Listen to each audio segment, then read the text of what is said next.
Okay, welcome everybody. Glad I waited another couple of minutes.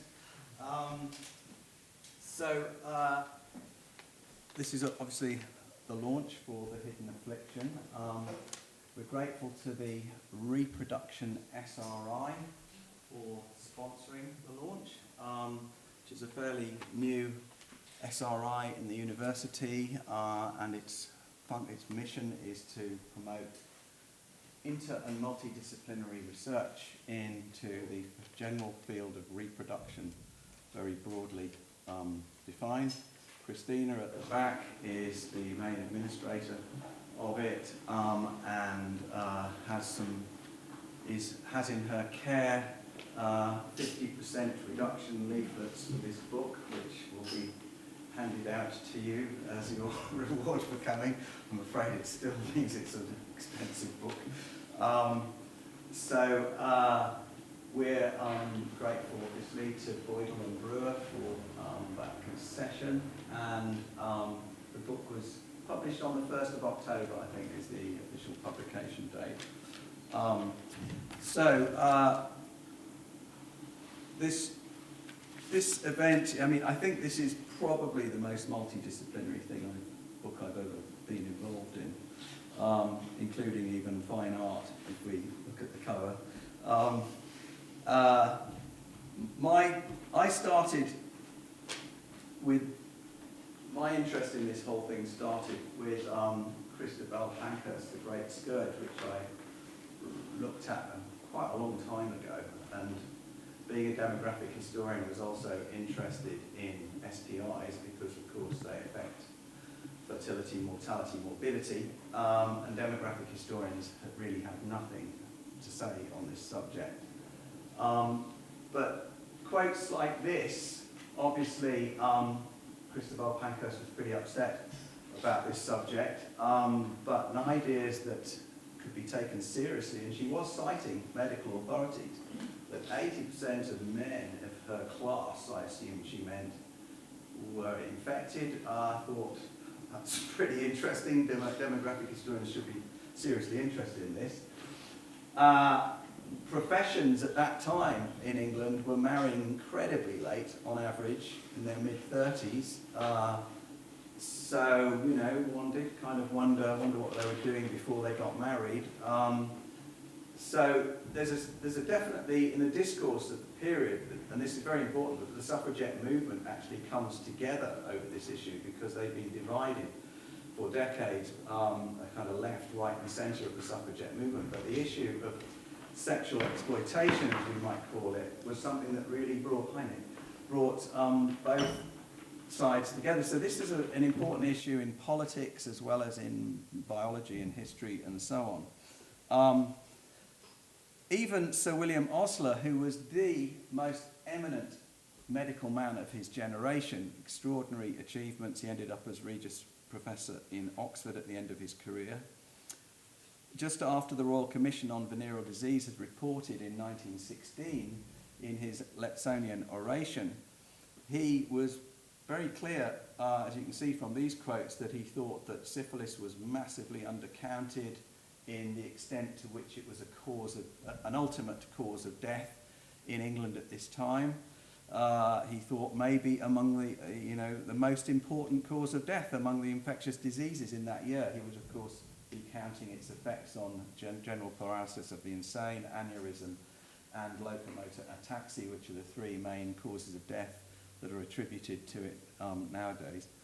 And he was prepared not to go quite as far as Christabel Pankhurst, but he was saying that as far as he was concerned, gonococcus was indeed responsible for large proportions of infertility at the time. So these are very serious people, serious authorities saying this. Now, the odd thing is, it just disappears from the agenda in the 1920s and 30s onwards, partly because I think there begins to be the capacity to treat syphilis with salvarsan and neosalvarsan, partly because the thing that was preoccupying an awful lot of people, the dramatic decline in fertility across Western Europe there was a consensus that developed in the 20s and 30s that this was really about birth control and about contraception, which indeed most of it probably was. But I think that kind of just sunk this kind of quite significant interest in STIs. So the first thing I did was back in 2012-13, I did some research which resulted in an article in Social History of Medicine where I satisfied myself and the peer reviewers of the journal that, according to the best data I could get hold of, it was true that syphilis was really quite prevalent in England at this time, and had a rather interesting class pattern to it, that it wasn't the case that it was the lower orders that suffered from it most, where poverty was greatest. It's got a pattern where that is true, but it also appears to be true that the elite in society, social class 1 in the Registrar General's classification system, are more or less second highest in their... So this convinced me that this initial piece of research, that there really was something here, that it was something one ought to do some more work on, but, you know, my next thought was help, because it had been pretty difficult to do this one piece. So the obvious thing was to convene a conference, and, you know, I thought that there's good reason to suppose that the STIs have all kinds of effects. That level of 8%, which I'd satisfied myself was probably what was going on in England before the First World War, England and Wales. There's evidence from the same period to suggest that that would imply maybe 4 times as much infection by gonorrhea. That's, having looked at the literature, this seems to be, it's to do with the fact that gonorrhea is a much more infectious disease. You don't get immunity to it as you do with syphilis. Once you've had syphilis, you're not going to get it again, but gonorrhea, you can just keep getting it. And gonorrhea, of course, is the disease that can cause sterility, so that was important. All STIs in this pre-treatment era of history cause big morbidity burden. They cause stillbirths. They cause these 3 causes of death. Gonorrhea, I believe that according to what I've now read, it will cause sterility in about 1 in 11 women if it's untreated. And of course it was untreated before World War I. In fact, it was untreated really before the 1930s. And also the one that's often overlooked in Anglo-Saxon cultures, but not interestingly in Germanic cultures, is its capacity to sterilize men as well, which is it's about half as great as its capacity to sterilize women, and that's often just sort of forgotten about. What wasn't known at all about at that time was chlamydia, which additionally causes sterility in women, and again, very, very difficult reading all the literature as I now have to come up with definitive ideas of what extent of sterility. In the 1970s and 80s, there was enormous consternation that it was a major sterilizer. I think we've moved back from that position now. My own view is that it's about 1/3 the effect of gonorrhea overall in an untreated population again. So I'm very keen that this volume should focus on the pre-treatment era, because in my view, all you're doing otherwise is you're studying treatment and how much and how effective and how little treatment there is in different societies according to what kind of health services they have. But what I was interested in was the longer term history of it in the pre-treatment era. So, just to give you an idea of what these are images from the book, from Christina Benninghouse's chapter. These are all images from public information given out to the German people in the 1910s, 20s and 30s. Models and pictures of models that were trying to get the German nation to take seriously the threat. This is a female reproductive system with what's facing you on the right-hand side, on the left-hand side as you look, one of the fallopian tubes grossly infected with gonorrhea and inflamed and so on, and no egg can pass down that. When that happens on both sides, you get sterility. the male, there's an epididymitis in the one testicle, showing what it would look like for a doctor when they were presented with this. Again, this is the German public are looking at these images. They go around the nation to try and get them to take this seriously. And this is a more graphic image of what's going on inside that red testicle. Is the tube taking the sperm away from the testis is really inflamed and blocked by the gonococcus disease. Chlamydia, unknown to Osler, unknown to science at that time, emerged during the 1970s because they were able to isolate Chlamydia trachomatis with improved cell culture techniques. And Mick Warboy's chapter in the book is one of the, I think all the chapters are really important and interesting in their own way, as you'd expect in a pioneering volume like this, and his provides the first ever account of of how this disease came to be treated as such, and the technology that accompanied it, and the way in which the medical profession was oriented by it in towards the new discipline of GUM through their researches. And syphilis, finally, although syphilis doesn't cause infertility, which is the book's primary focus, it, of course, is the one disease that has been highest profile in history, and it's very useful to us, the historians, trying to look at this disease in the past, because it's the one that leaves the greatest mark. It's the one that we can often find evidence for, and certainly the chapter that I wrote with Kevin Szreter at the end of the book is deriving from syphilis incidence rates estimates of the infertility that would have been caused by gonorrhea once we know the syphilis rates in different parts of the population. So syphilis is also part of this attempt. If we're going back into history to try and look at infertility, we need to often to think about syphilis. So the result was this conference, which I think was probably, as I say, I think the most multidisciplinary conference I've ever organised, and that will be demonstrated today by the speakers that follow me, Rebecca Flemming, a classicist, and Ian Clarke, an evolutionary biologist, whose work, as I think you will see, absolutely triangulates and gives us much more knowledge and valid and confidence in knowledge than either one of those chapters on their own would have been. So the book starts by asserting that trying to study the hidden affliction, trying to study sexually transmitted infections and infertility in history, is to adapt Churchill's famous phrase, a riddle wrapped in a mystery inside an enigma.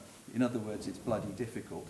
And that's a good reason for the multidisciplinary approach here, basically throwing everything we've got at it to see what comes out of different disciplines' approaches and what we can make of them. And I'm very, as the editor of the volume, I'm really pleased with the result.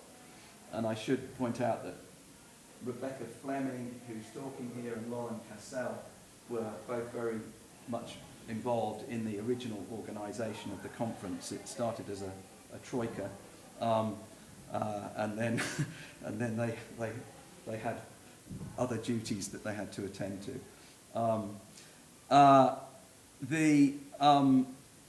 So I think the key issues addressed in the book are, I can talk about 4 of them. Firstly, can we discern when, and perhaps even where, in human history each of the fertility affecting STIs appeared? Which came first? And I think this is attended to by chapters 1, Rebecca Flemming, by chapters 3, the bioarchaeological chapter, looking mostly at the big debate about syphilis and the famous Columban hypothesis. Chapter 4, which Ian Clarke will talk about, and chapter 5, which is about is Mick's chapter about chlamydia. And for me, I mean, the immediate gain of this conference was that my prior expectation when I went into the conference was that the disease that was oldest and best established, and the one that we could be very confident had been afflicting humanity for a very long time, was gonorrhea. It was there in the texts the word was there in the classical texts. This was the one we could be pretty certain had been with humanity for at least 2,000 or 3,000 years, maybe longer. The next one was probably syphilis, that there's big debate about its South American origins or its European origins, but my feeling was that it probably wasn't something that was thousands of years old, but might be, the question is whether it was there in Europe before or not, the 1492. And the new kid on the block was chlamydia, the one that had come up in the 70s and 80s. This was the one that, you know, like HIV/AIDS, another example of human behaviour and society creating somehow a new disease form. So one of the immediate benefits of attending the conference was to come away from it, having heard all these exciting papers, and to have my prior expectations turned pretty much completely upside down. That, as you're going to hear from our next two speakers, it looks very likely that chlamydia is the one we can be most certain has been with humanity for longest. And it looks like gonorrhea may well be the one that is most recent, that has emerged most recently. And syphilis, we're left with the same debate, but we're more confused on a higher level as a result of Charlotte Roberts and Rebecca Redfern's up-to-date review of all the bioarchaeological evidence about skeletons. And the key thing it would make any archaeologist's career is if they can demonstrate that syphilis is definitely there in Europe before 1492. And there's a lot of attempts to do it, and they review them.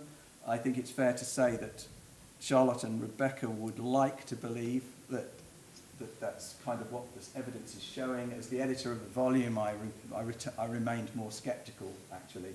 I couldn't help noticing that the number of skeletons before 1492 remains really very, very small, where we can be certain, whereas there seems to be an awful lot suddenly after 1492. So I remained somewhat sceptical about it. And in the introduction, I offered a further view on what's going on, basically arguing that probably syphilis had been there in South America, what we call syphilis, but the cross-immunity due to yours being also present meant that the disease was at a very low level of action, whereas when it was brought back to Europe, there was a population with no yours, no cross-immunity, and therefore this disease could really get going. That's what I offered in the introduction as my theory. Everybody's got a theory about it, and that was the one that I came to. So, and we'll hear a bit more about that in the next couple of talks. Is there robust evidence in historic populations of these STIs' capacity to cause infertility at scale? In other words, is there any evidence that this is more than a sad, tragic thing that happens to individuals occasionally? Is there evidence it can actually really do some damage in the way that demographers would want to know about and be interested? So these are chapters 6, 7, and 8 in part 3, and also my own chapter with Kevin at the end, chapter 12. And we're going to hear quite a lot more about that from Tim Bayliss-Smith, so I'm not going to preempt what he has to say there, but there's some very interesting things there.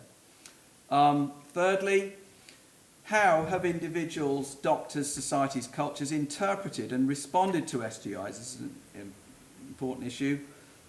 Social and cultural history of STIs. How is it perceived, and its association with infertility and morbidity? And I think a lot of our chapters, in one way or another, speak to these issues. Chapters 1, 2, 5, 6, 7, 8, 9. I'll talk about Olivia's because she's not here. Her chapter looking at early modern sources is very much her chapter actually gave the volume its title, at least for me. It was reading her chapter that made me think, the Hidden Affliction is the right word for this. And her chapter is all about how in the early modern period, because of the moral or immoral connotations of getting a disease which produced a lesion or a rash in a place that suggested sexual intercourse had gone on, and usually it meant not with your legal partner.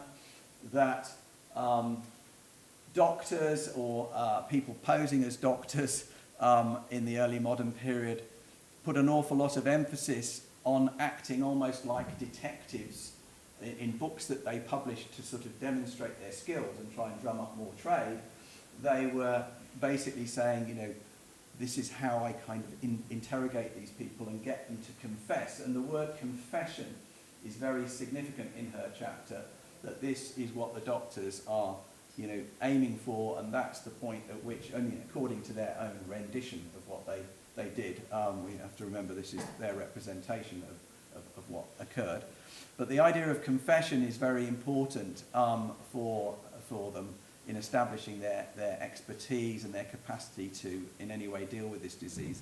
So I think, you know, that's a culture which is of course profoundly religious, early modern Western Europe. Rather different approach, as we'll hear in a minute from Tim, in some of the islands of the Pacific would not be worrying about confessions. It wouldn't make sense in their culture. And chlamydia we've talked about with Mick. And then another one I'll spend a little time on is this extraordinary chapter from Janet McCalman and Rebecca Kippen, which is kind of showing us, to use Farmer's famous phrase, the structural violence of capitalism and indeed patriarchy that is involved in studying STIs. It's not just about biology and medicine and so on. Their chapter is focusing on women transported to Van Diemen's Land, which one could abbreviate to VD Land, I guess, which women transported there, many of them classified as on the town in their transport manifest, which meant they were women of the streets. They were so poor they had nowhere else to live, and it would mean that they were engaged in prostitution or commercial sex to stay alive. And they're able to, because of the data that you've got on this, they've got extraordinarily good data on this rather penal colony. They're able to demonstrate just how infertile and sterile these women are in their subsequent lives, and indeed the men coming over as well. And then looking at the Melbourne, they have a double source, the Melbourne lying in hospital. There's some pretty, you know, excruciating stuff in that chapter about the problems of women with various gynecological problems, many of them to do with STIs, although many of them exacerbated by the medical men attending to them. They were all men, of course. And Shane Doyle, who's not here, showing that, yes, STIs were affecting infertility in East Africa, very comparable with some of the things that are found in the Pacific, but in an entirely different kind of context. And interesting comparative study of the higher in Tanzania and the Baganda in Uganda, and their differing reactions to when penicillin turns up and solves their problem. The Baganda men take this as a license for promiscuity. They say, great, this means we don't get this bloody disease anymore, we can cure ourselves of it. And he documents a kind of promiscuous attitude. Whereas the higher men in Tanzania, with very different culture, they actually now feel that they can marry women and be certain of an heir, which is really important to them. They're a landed culture. And so they become more chaste. Whereas previously they've been, part of the problem was that men who couldn't have an heir would keep looking for one, trying to find a woman who could produce one, and therefore spreading their own diseases around the population. So a very interesting kind of comparative study within East Africa, just as Tim has got one for the Pacific. Finally, what have been the various national political medical policy responses to STI? And these are the chapters 8, 10, 11, 12. I just mentioned Shane Doyle's. There's also the chapters on France, Germany, and Britain. And We've talked a little bit about Germany already. So the big difference is here that the Germans, from very early on, are absolutely, the male bias in German culture leads them to advocate condom use and actually semen testing from the 1890s. They're already saying, you know, if you've got a fertility problem and you're a married couple, semen testing is the issue. If you're worried about STIs, use a condom. And the Germans are advocating this. France and USA, of course, famously actually have laws forbidding the sale of condoms, even though they are both cultures that are a bit worried about STIs, but they ban the one piece of technology which probably would have been quite effective at this time. And Britain, the French, as the French chapter shows, they're quite relaxed about infertility. They know that 10% of the population is infertile because of STIs, but they're not really that concerned. And the term showed peace for hot piss for gonorrhea remains strong throughout the 20th century. They're able to document 20th century kind of jocular banter amongst men about a dose of show peace, even though it's actually well known this is sterilising a lot of women and men. Britain, very different. Also, well, like America, not interested in male infertility. They hardly discuss the issue at all. By stark contrast with Germany, it's there in specialist literature. It's not in the public discourse much. And the final chapter that I've got, because I should wrap up now, is showing some. This was an attempt to use everything we know to see if we can produce some estimates of STIs, and I was able to use some material from the decennial supplement, the Registrar General, on cause of death data for diseases that at the time were not appreciated as being due to syphilis, and therefore doctors were prepared to say that a husband or a father had died from GPI or locomotor ataxia or aneurysm, not knowing that this was actually a pretty strong sign that this person had syphilis. And it produces very interesting, we can go right down to there are some occupations where you can look at them, professional occupations, those ones that, this is the class that Christabel Pankhurst was complaining about, that we saw right at the beginning. And as you can see, in the second column, we could see social class 1 with an 8.3% syphilis rate, implying in the right-hand column a 32% gonorrhea rate, and the different rates for other occupations.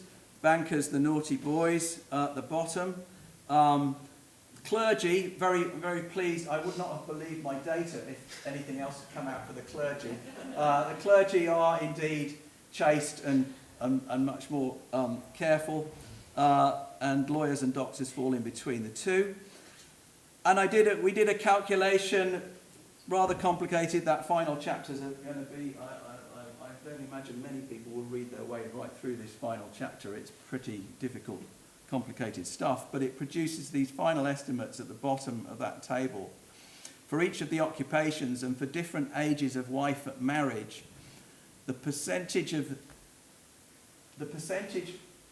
with 0 children, where the 0 was due to STIs, not due to birth control. So it's been commented that the professional classes in particular have an unusual number of very low fertility families, 0, 1 or 2 children at this time. So we focus just on the 0. This would also, gonorrhea would actually affect the 1-child families as well.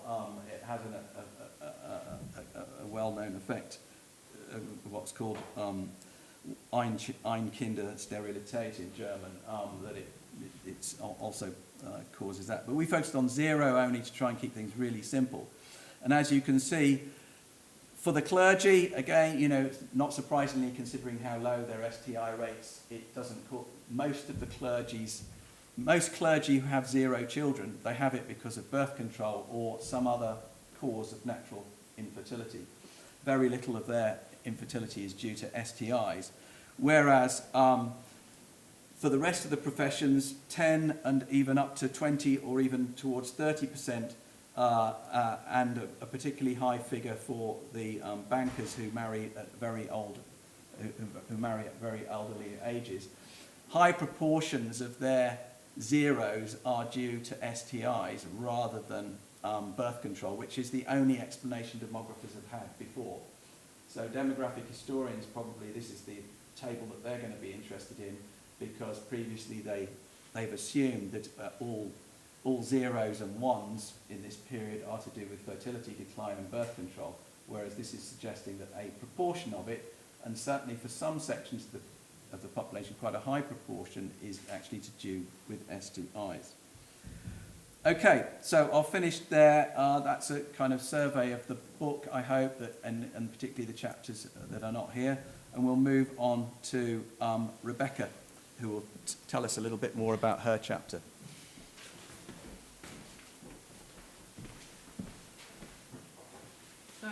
Thank you very much, Simon, and rest assured that I'm going to be quite brief, both because you've been promised a party, and I don't want to kind of get between you and the party, but also because I think a maintenance of a certain amount of mystery is a good thing at this point, so that people can go away and read the book.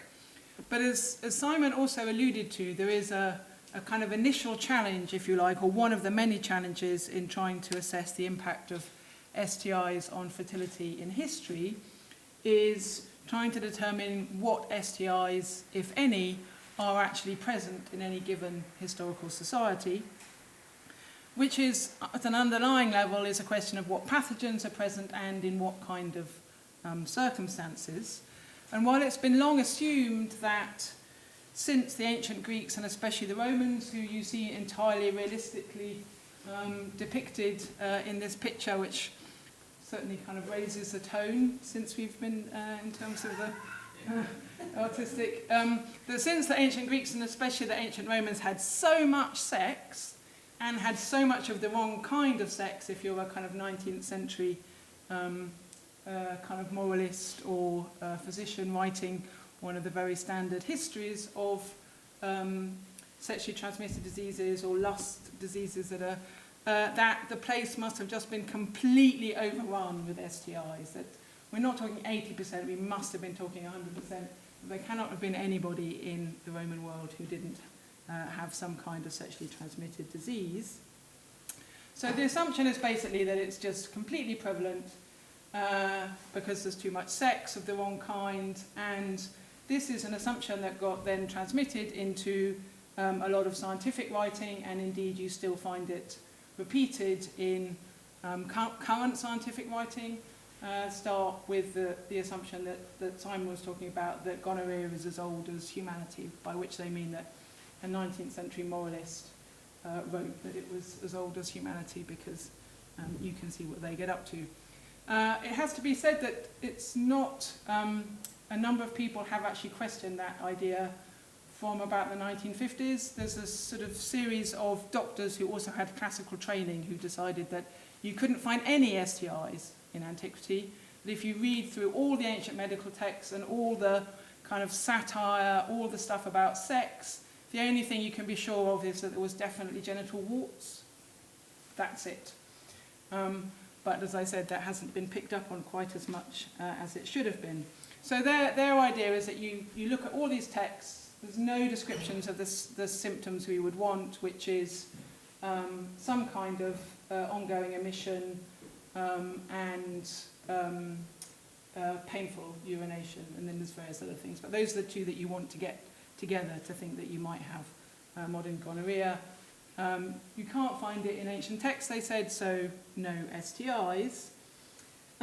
Since then, there are some other things that you can do to try and find ancient diseases, one of which is look at bones, archaeology, osteology, the other of which is to actually look at ancient DNA.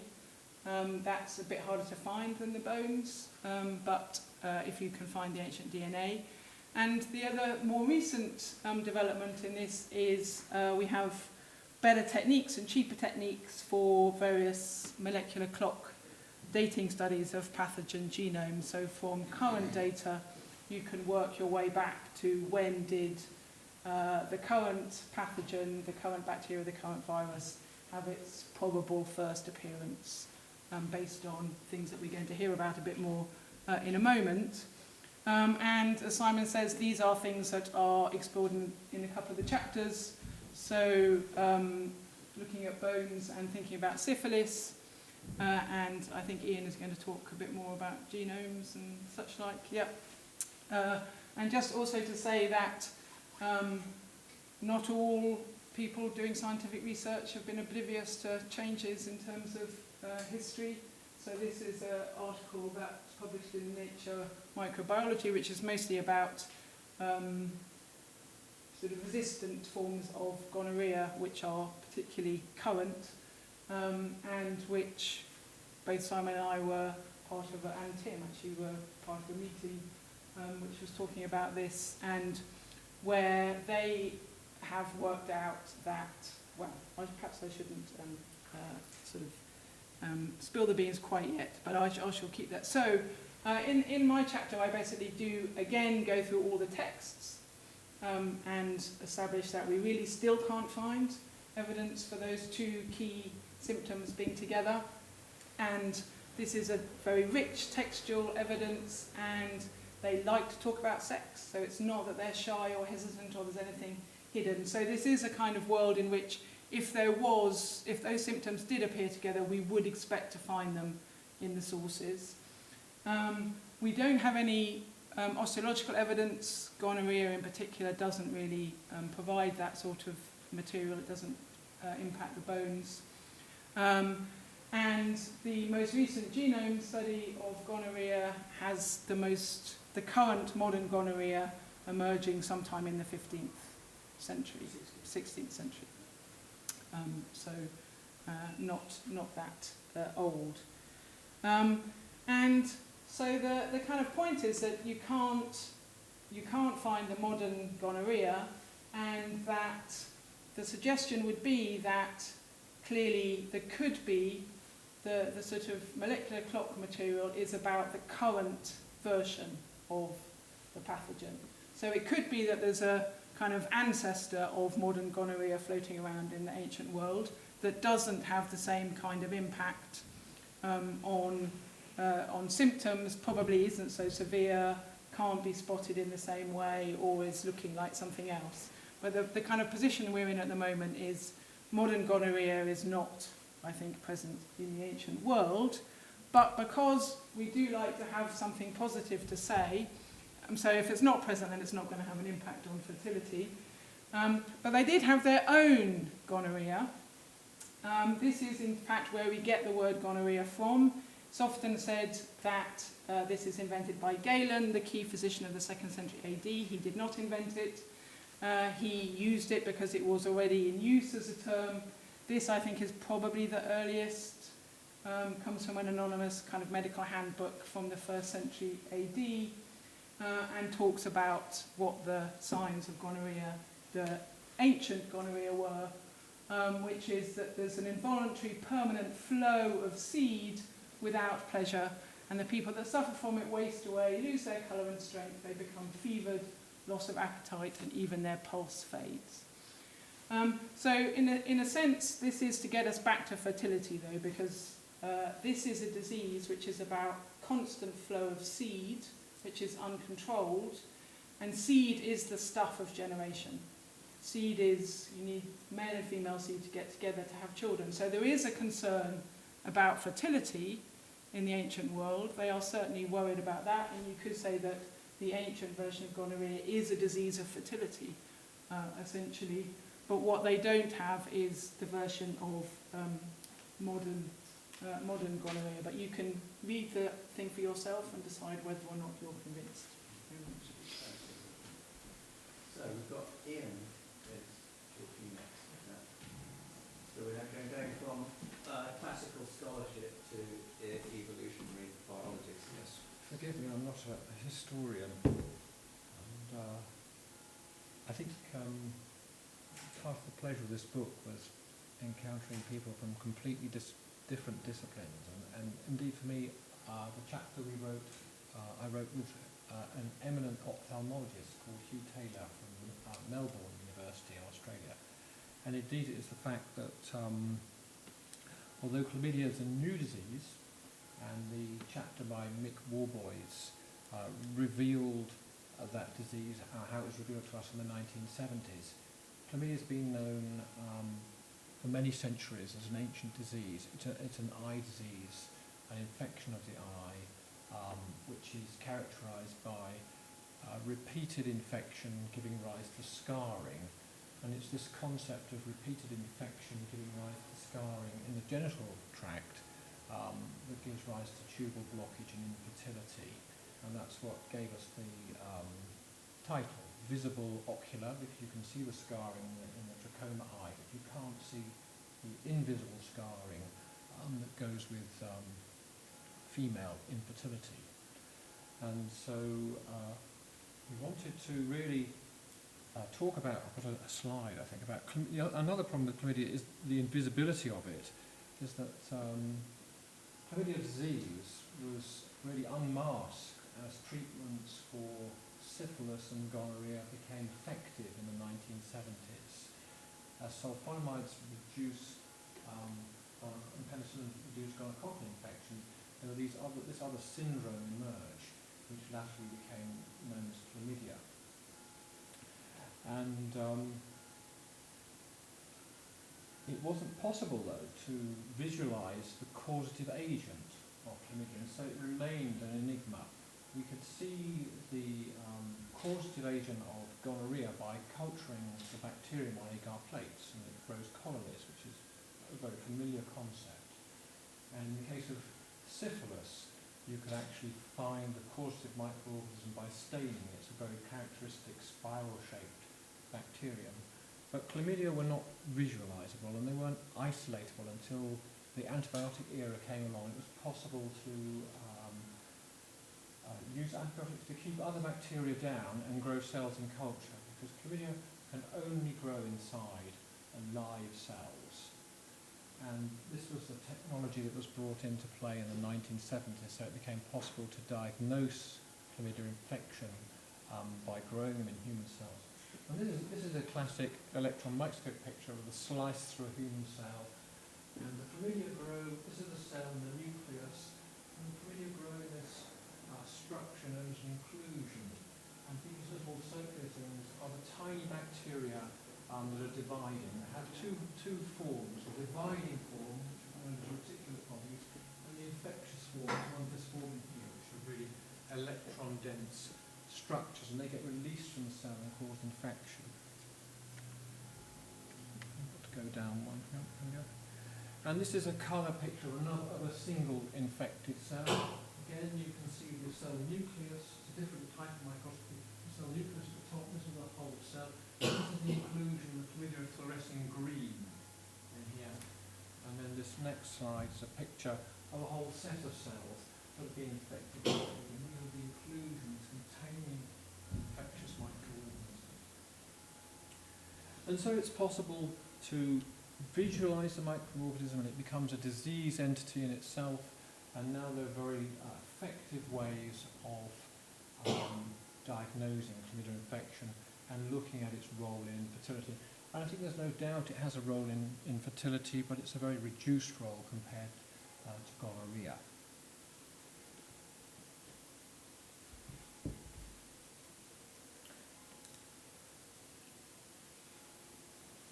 And so chlamydia doesn't cause symptoms. It's a silent disease. It doesn't cause symptoms, and so it's highly advantageous not to cause symptoms, to have a covert infection causing infertility, because if you don't have symptoms, you can't inspect your partner for disease, and you might have repeated sexual episodes for conception. So it's a very good stealth strategy to spread infection. And the question is, how long has chlamydia been around? And this is a question that can be answered by genomics, and it's been possible to sequence many chlamydial genomes now. Over 500 were sequenced in the most recent study that we were involved in. And there are in fact two forms of sexually transmitted infectious disease by chlamydia. There's something called lymphogranuloma venereum, which is a highly invasive disease which is causing an epidemic amongst gay men that started back in 2002. Now, these particular microorganisms are really aggressive and were easy to isolate in culture. And so there are historic isolates going back to the 1960s, whereas there are very no historic isolates, or very few, for the genital tract infections that we see in the general population. And because we've got these sequences back from the 1960s, and we can compare them to today, we've got about a 50 or 60 year age gap in between the genomes. And it's possible to look at the mutation rate of the chlamydia between the 60s and the present time.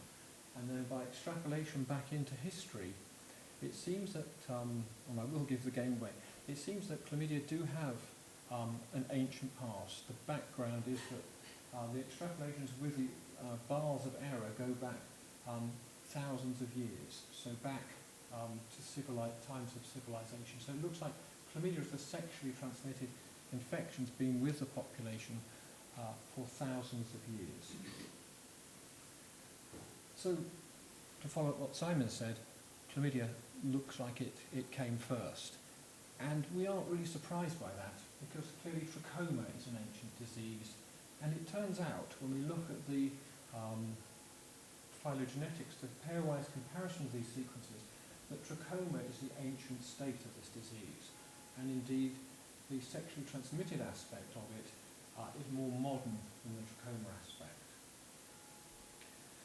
And another concept about chlamydia is that it was a single entity, but in fact there are many chlamydial diseases in lots of other species, and they all have some original origin back in primordial time.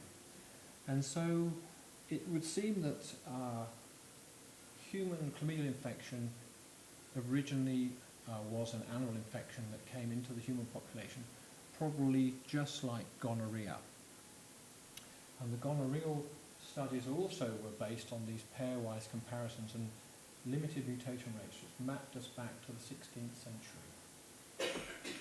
These microorganisms are changing all the time. Although chlamydia were thought to be a conserved entity, we are seeing the emergence of new diseases caused by, not new diseases, but new variants of chlamydia. In 2006 there was a variant in Sweden that spread rapidly through the population, and very recently, in the last year, there's been another new variant that's arisen in Finland that's just been picked up. And so the last point I want to make is that unlike gonorrhea, which is highly resistant now to antibiotics, one of the good things about chlamydia is that there's no evidence for antibiotic resistance in this population. So I hope that's given you a flavour for the phylogeny and the ancient genetics of this microorganism, and I'll stop there. Thank you very much. Thank you very much, Ian. And as the good man said, and now for something completely different. So it's Tim Bayliss-Smith who has the chapter on Melanesia. Yeah, Simon asked me to talk about my chapter, and I thought I'd try and link it a bit to Roy Scragg's chapter, which is, as you see, geographically not that far away.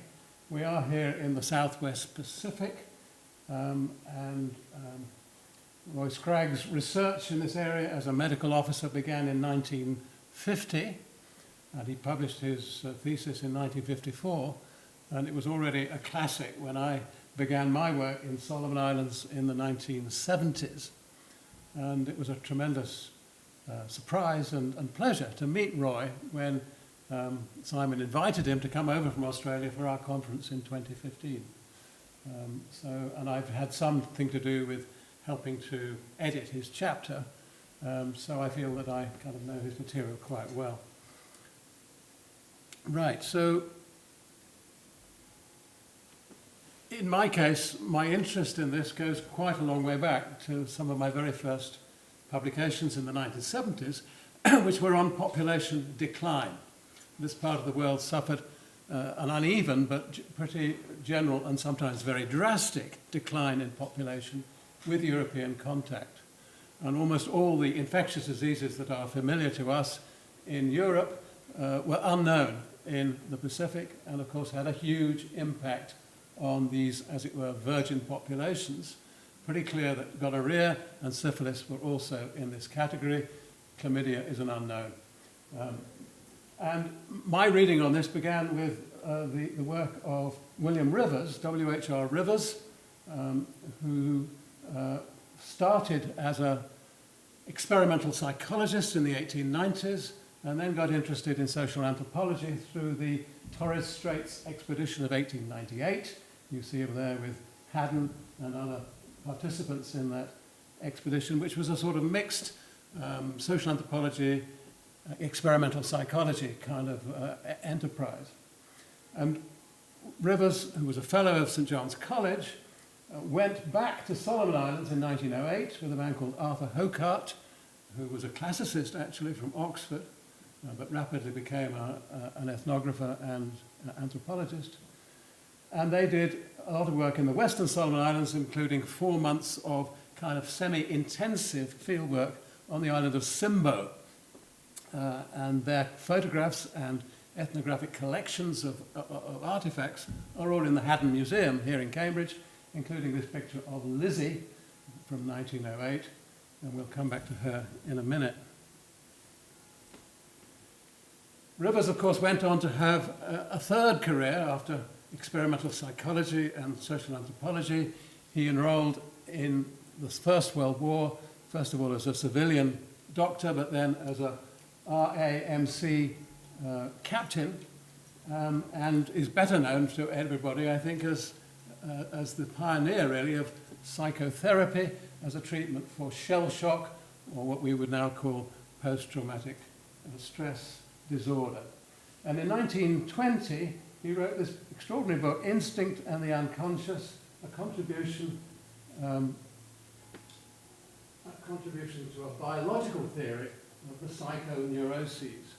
And so after the war, he came back to St. John's College, had rooms in Newcourt, and was writing simultaneously about ethnography, including work on his publications on his work in India, South India, as well as Solomon Islands, and also trying to put into print some of his ideas about shell shock treatment.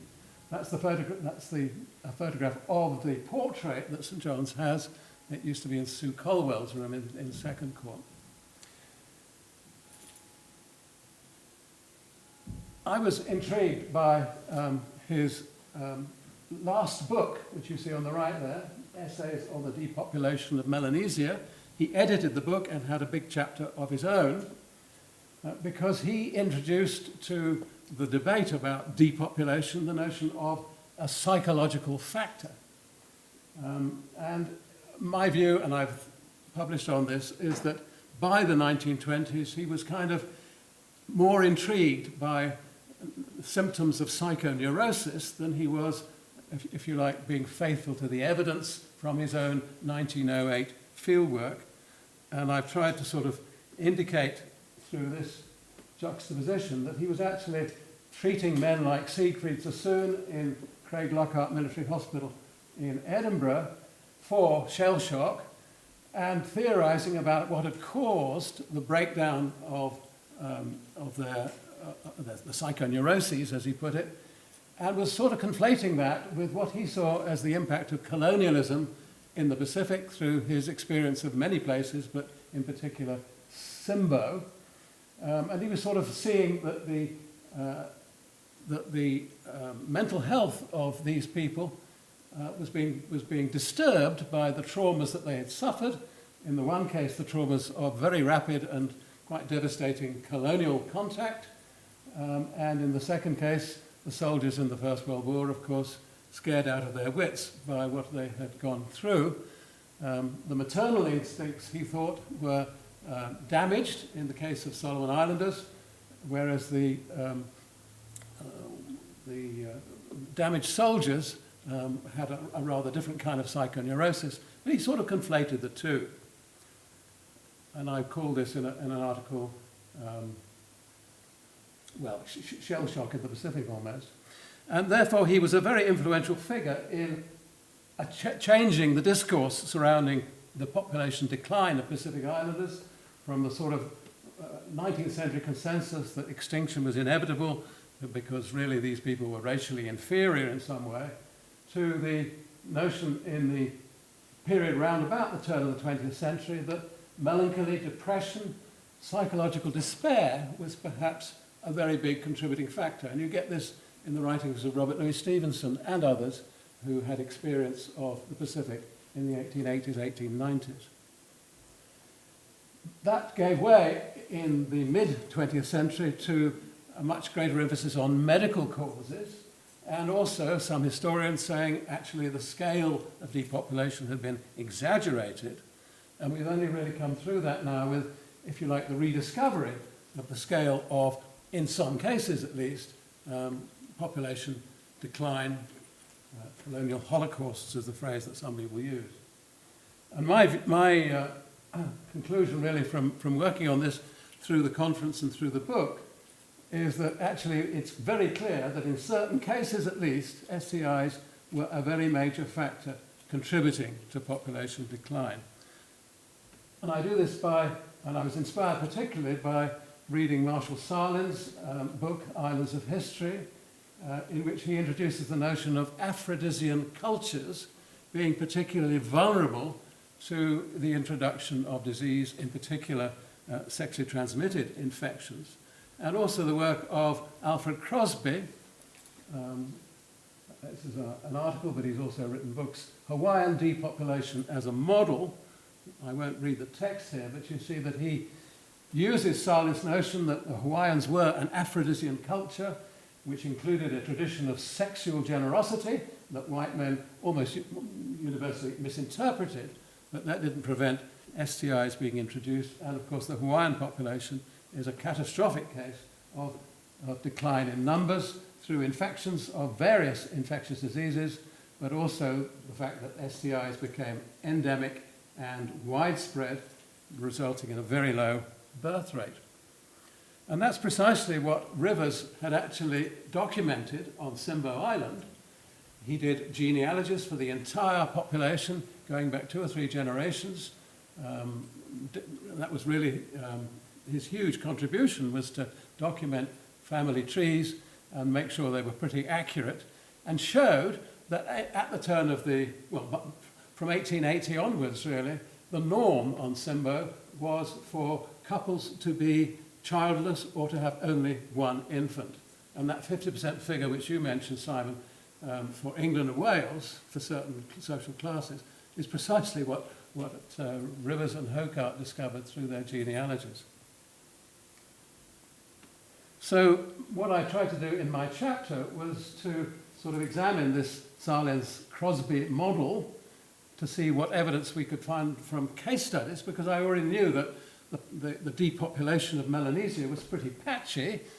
Is that just because the data is patchy, or are these cultures very varied, and in fact are some more vulnerable, if you like, than others to the introduction of new STIs?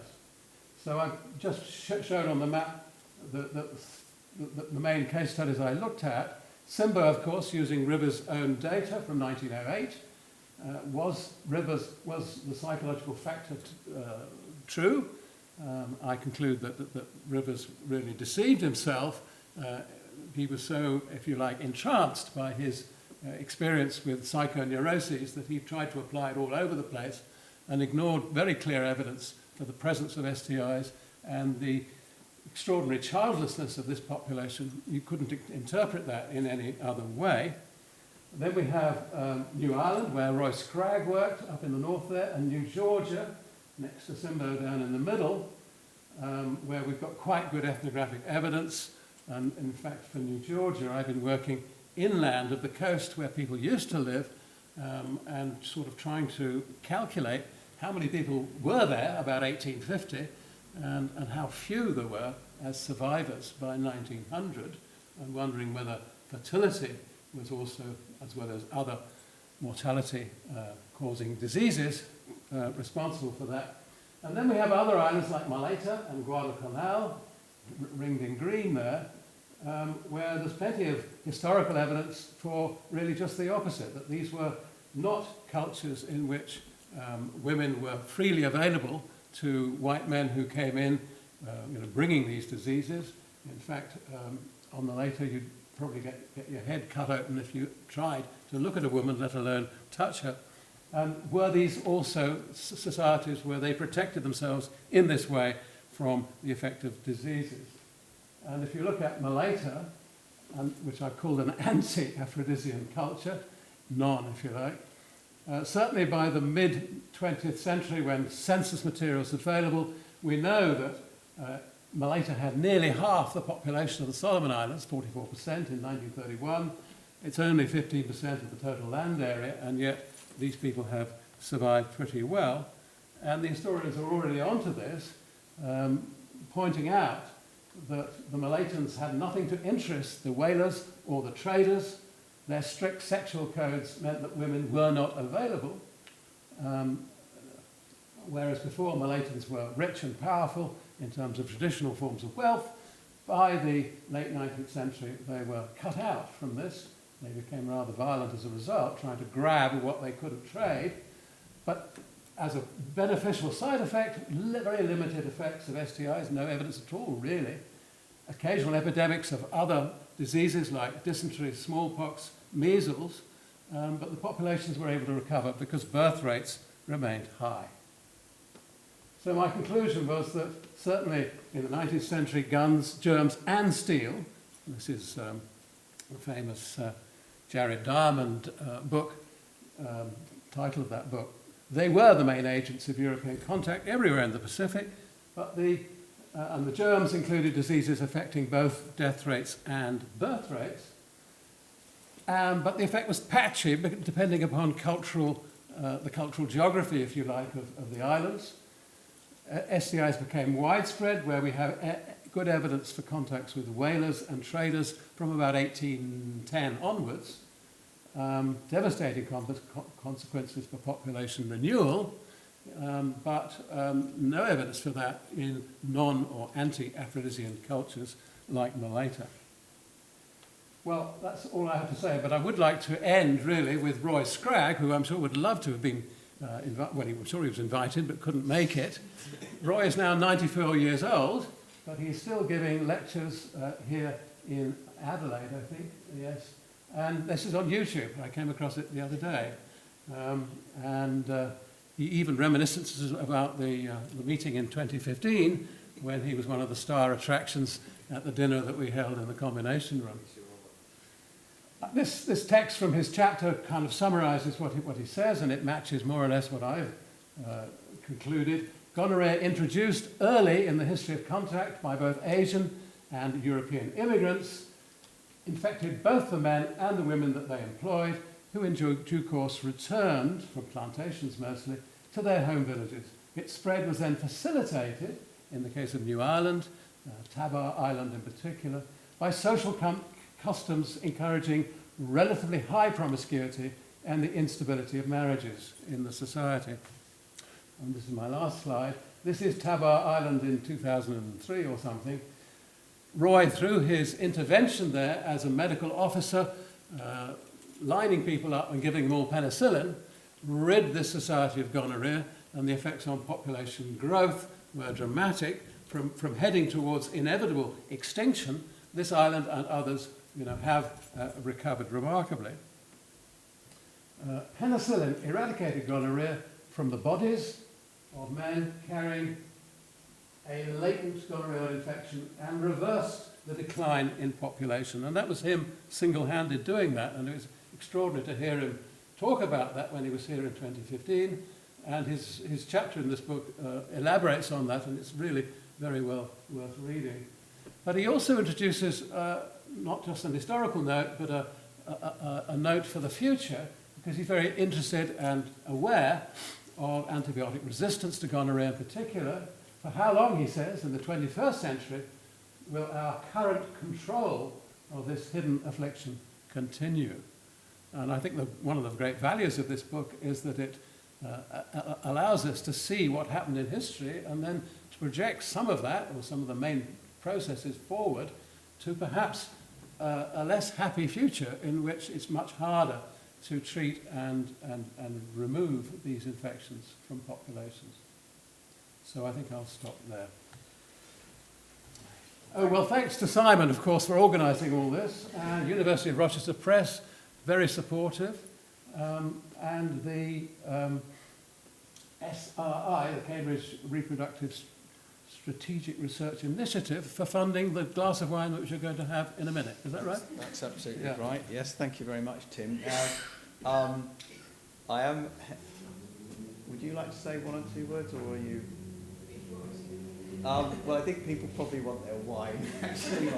So it's Anne Hanley, who agreed that she wanted to say one or two words, but Anne was, we can say now, was the reader for this book and did a marvellous job and helped me enormously as the editor in pulling it together. So I would like to thank her as she's here for that. I know it was sort of a job, but it was a very good, a very well done job. Also like to mention Nick Hopwood, who's over here, who is the director of the Wellcome Award, Strategic Award on Reproduction, which this university had for 5 years, and this conference was actually part of that, and it came out of that. So it's, again, I think the entire book is very much an example of what we sometimes do quite well here in Cambridge, of different colleagues in different departments and so on, taking initiatives and using things, and a lot of multidisciplinarity going on, and hopefully the book will be read and be valued in due course. So that's all for now, and thanks to those of you who came. There is, as I said, you have a flyer to take away, which will